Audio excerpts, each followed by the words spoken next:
Okay, so now I will finish by this topic of how to be exponential. How can ourselves be exponential thinkers? How we can teach our students to be exponential thinker? And I have put some requirements that we need to work on. The first thing is that we need our students to have a good command of English. They need to be fluent in English. They need to understand English very well. Our kids are spending too much time online. So why not to utilize that time to learn a new skill, a new language, anything that can benefit them in their lives. By the way, there is an application that is called Babel, which you can download on your smartphones. If our students know how to use that, how to utilize that, that would be phenomenal to learn English. We need to introduce online education as a culture in our institutions, and that's a must. And I know that the president of Yarmouk University is very serious about this, and there is a project that is going on right now, that we are in the process of establishing an online education center that is going to start online education. So hopefully in 5 years maybe we're going to be talking about online programs that they don't have to be maybe by the way in the ground classes. They can be only online.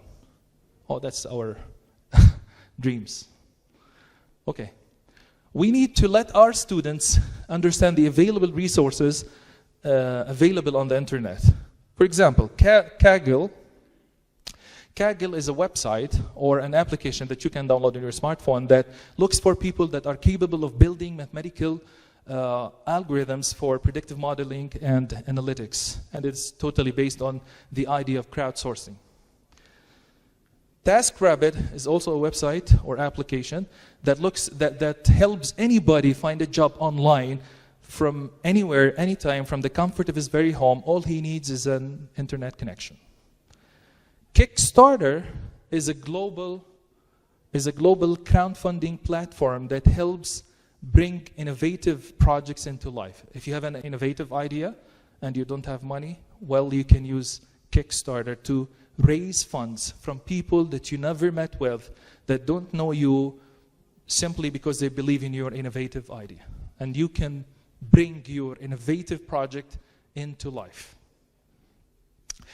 Okay, LinkedIn is a professional social network where employers can post where employers can post jobs and where job seekers can post their CVs.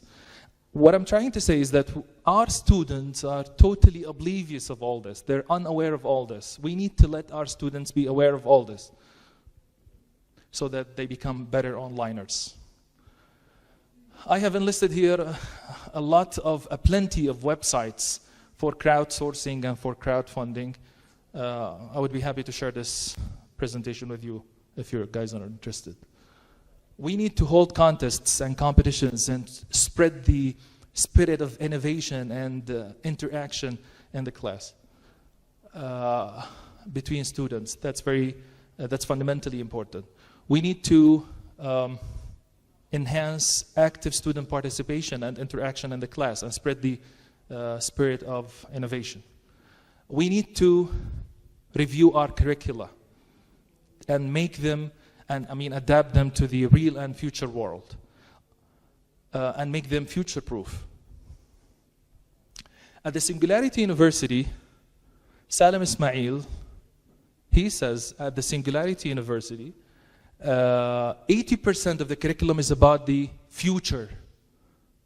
Okay? Now in our traditional institutions, 90% of our curriculum is about the past. We're teaching students about the past. 90% of our education is about the past. At the Singularity example, which is the extreme example, 80% of the curriculum is about the future. It's constantly being updated. And that's why the Singularity University was never accredited. Not because they didn't care, but because the curriculum was changing too fast. Okay, now I'll talk about what is happening in the world of education. Clayton Christensen of Harvard University, of Harvard School, he considered MOOCs. MOOCs is massive open online courses like edX, like Coursera, Udacity, these platforms that provide online education for free. He considers MOOCs a potent disruptive technology that will kill off many inefficient universities. He predicted last year that in 15 years, half of the American university will be bankrupt, will be in bankruptcy, because they're not going to go online, I mean. edX, Coursera, Udacity have so far provided courses to over 12 million students. Harvard University offers nearly 800 online courses, 25 degree fields, and over 30 certificates to help students meet their goals. Either develop specialized skills, prepare for a new career, or simply pursue their intellectual inquiry. EPFL is one of the best engineering schools in Switzerland, has an enrollment that grew from 10,000 students in 2013 to 40,000 students in 2016. The extra 30,000 students are all online.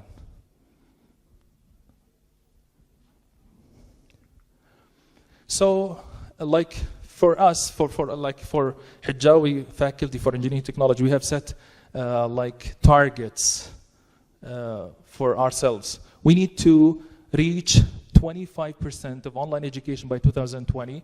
We need to spend more time on research and innovation. We need to enhance active student participation in the class, arouse competitions and contests among students. Professors of Hijawi needs to be better onliners, and you can apply this to any college actually. Professors and doctors, they need to be better onliners, and they need to teach their students to be better onliners, that they can work online. You don't have to complain about there's no jobs in the market. No, you can work online. You just need to know about it. We need to let our students be aware of all this. I will just finish by this true story by Ayman Hijawi.